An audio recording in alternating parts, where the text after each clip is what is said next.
जी हिंदू भाई को राम राम और मुस्लिम को सलाम करती हूँ।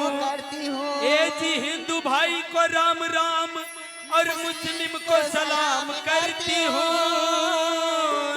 छोटे को आशीष बड़े को झुककर प्रणाम करती हूँ। ए जी वर्णा नाम अर्थि संघा नाम रसा नाम छंद सामपी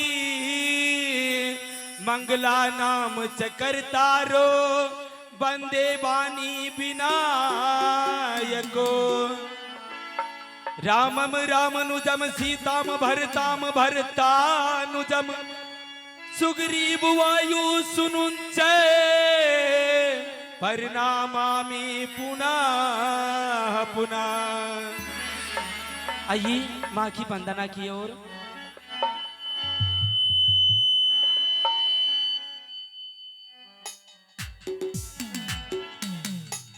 हो माई डोली चढ़ी चलली सेवक घरवा।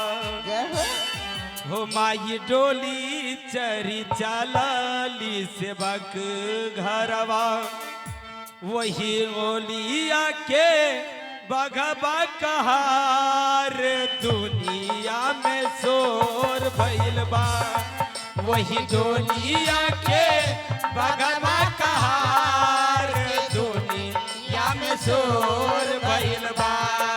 माई डोली चढ़ी चलली सेवक घरवा। माई डोली चढ़ी चलली सेवक घरवा। वही डोलिया के बघबा कहार दुनिया में शोर भइल बा। वही डोलिया के बघबा कहार की दुनिया में शोर भइल बा। माई डोली चढ़ी चलली सेवक घरवा।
चल रुनुकी झुनुकी के चलेला बघबा।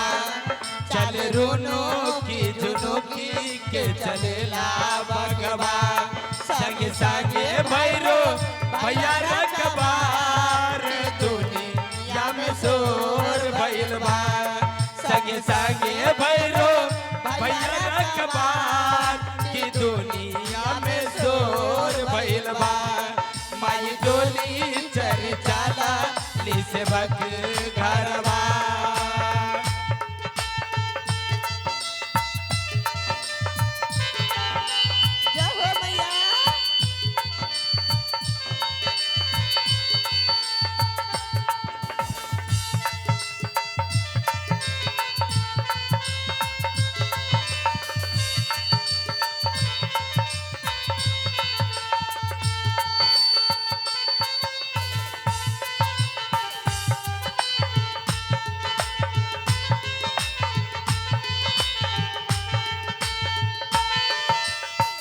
अचरज में भरल बाटे देवी सभे देवता। कवन भक्त माई के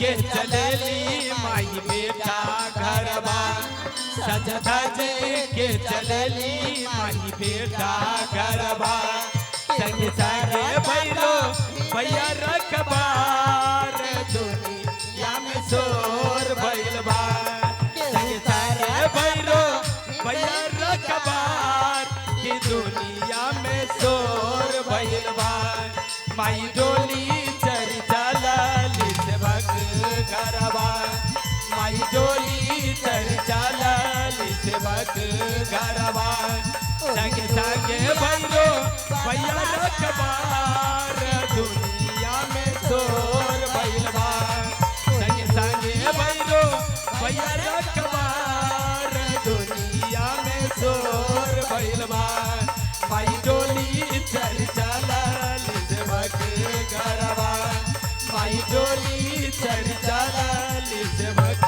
घरबा।